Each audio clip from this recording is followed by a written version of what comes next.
السلام عليكم أيها الأخوة الكرام ورحمة الله وبركاته.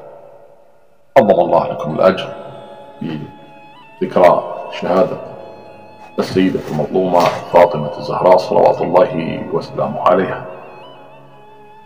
هذه السيدة السماوية العظيمة شبيهة أمير المؤمنين صلوات الله وسلامه عليه، الروح المحمدية، بضعة رسول الله صلى الله عليه وآله، التي رحلت عن هذه الدنيا في مثل هذه الأيام شهيدة مظلومة، وكانت أول ظلامة على أهل البيت صلوات الله وسلامه عليه من خلال التيار المعادي الذي كان من قبل الإسلام وإلى يومنا الحاضر. هناك منهج واحد وهو الباطل ضد الحق، وهؤلاء الذين يتبعون الباطل ويتبعون مصالحهم الشخصية كانوا في قبال أهل الحق، والذي مع الحق والحق يدور معه حيث دار، وهو علي صلوات الله وسلامه عليه. وكانت السيدة فاطمة الزهراء صلوات الله وسلامه عليها عارفة بمقام أمير المؤمنين، وعارفة وهي الكاملة بتكليفها الشرعي المعصومة بالكمال الإنساني المطلق، ورسول الله صاحب الكمال الإنساني المطلق الذي قال عن هذه السيدة ما قال عند طرفين هذه الأحاديث، وهي أفضل نساء الدنيا، أفضل حتى من أمها خديجة صلوات الله وسلامه عليها، وأفضل من نساء المؤمنين وأمهات المؤمنين جميعا، وأفضل حتى من السيدة مريم العذراء صلوات الله وسلامه عليها. وهي سيدة كريمة أم نبي عظيم مثل النبي عيسى وكل الأنبياء عظماء، لكن القصد أنه هناك نبي أفضل من آخر من حيث المنزلة والدرجة التي أعطاها الله له. وهذه السيدة العظيمة صلوات الله وسلامه عليها، نحن عندما نقيم هذه التعازي وهذه المهرجانات الحزينة السيرات الكبيرة رجالا ونساء، لنبين للعالم مظلومية هذه السيدة أولا، ومظلومية آل البيت ثانيا، ومدى حبنا وارتباطنا بهم صلوات الله وسلامه عليه. ولأننا نحبهم نحزن لحزنهم، ولا نتعامل مع أهل البيت كأشخاص ماتوا في زمن معين وانتهى الأمر. نعم، جدي الثالث والرابع مات في زمن أنا لا أحزن عليه ولا حتى أتذكر يوم وفاته، لأني أتعامل معه كإنسان عادي، إنسان مات، والموت هو طريق كل إنسان على هذه الأرض. الموت حق، ونحن جميعا نموت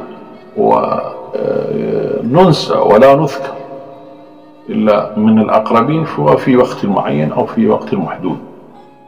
ونحن مع آل البيت لا نتعامل في الزمان والمكان، وإنهم ماتوا في وقت فبالحزن في ذلك الوقت وينتهي الأمر، ومجرد يصبحون أمما سالفة وذكريات وقصص في الكتب. لا، نحن نتعامل مع آل البيت. أشهد أنك تسمع الكلام وترد السلام وترى مقامي وتسمع كلامي، وهم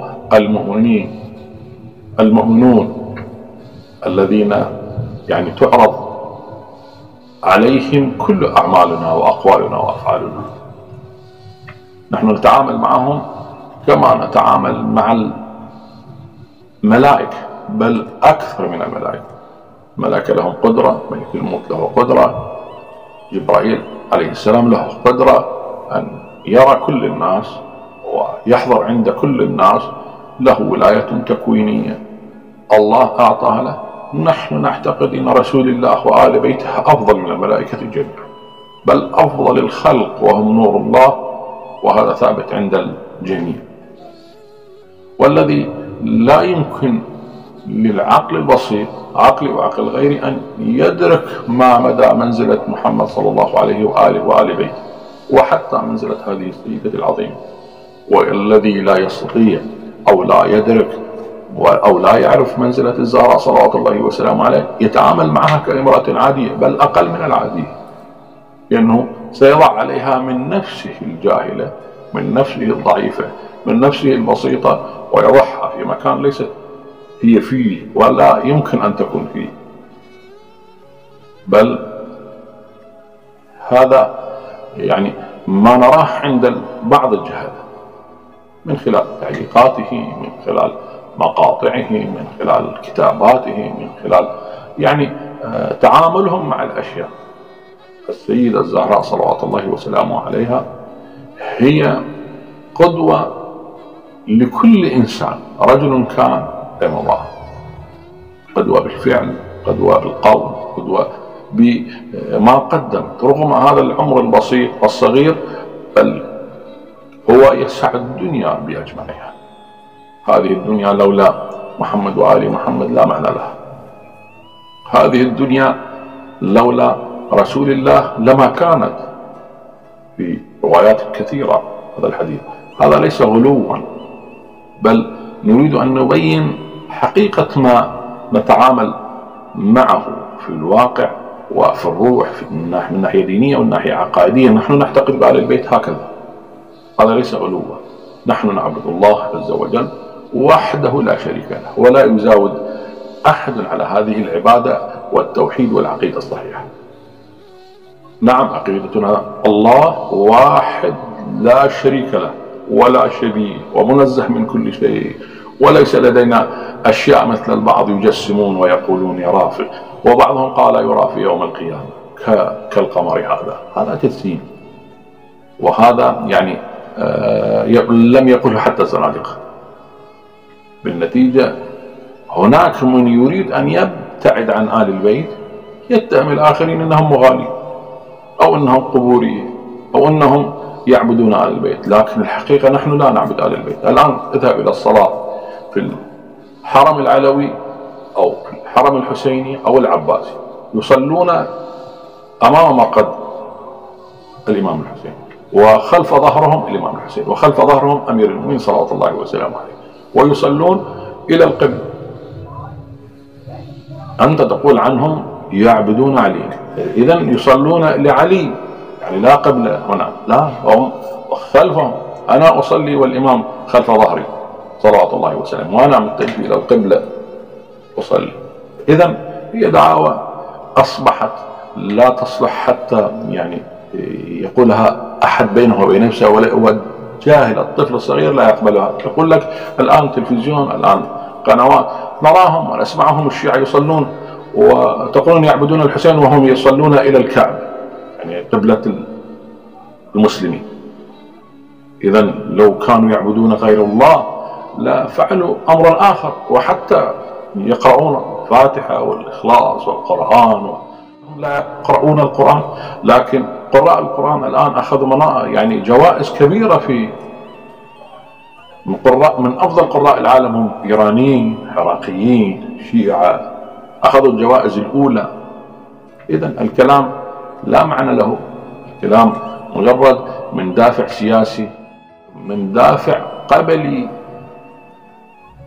من دافع طائفي، يعني من طابع غير صحيح، من طابع يعني نفسي، تربى وعاش في محيط حاقد على آل البيت أو أتباع آل البيت، وتصور إن ما يقوم به هو الحق والدفاع عن الإسلام والدفاع عن المسلمين. هؤلاء داعش والقاعدة وغيرهم يعتقدون أنهم استشهدوا من أجل الله، من أجل الإسلام، من أجل رسول الله. على العكس تماما، هم أشد الناس على رسول الله. أنت تقتل شيعيا، ما هو الاختلاف؟ إنه يحب آل البيت، يحب الزهراء لكن لا يحب غير الزهراء. بس النتيجة أنه هو يحب جزء من الذي تعرفه وتحبه أنت إذا كنت فعلا تحب آل البيت. فإنصافا أن تحاكمه أو يعني تكون ضده في نصف الموضوع. أنت تقتله وتكفره وتحرقه لأنه لا يحب شخص أنت تحبه. والآن أنا أعلم أنك لا تحب الزهراء، هل بمعنى أني أحرقك أقتله؟ لا، هذا بعيد عن الدين وبعيد عن الإسلام وبعيد حتى عن الإنسانية والأخلاق. نسأل تعالى أن يجعلنا من متمسكين بنهج محمد وآل محمد وخدام لمحمد وآل محمد والسائرين على هذا النهج إلى يوم الدين. والسلام عليكم ورحمة الله وبركاته.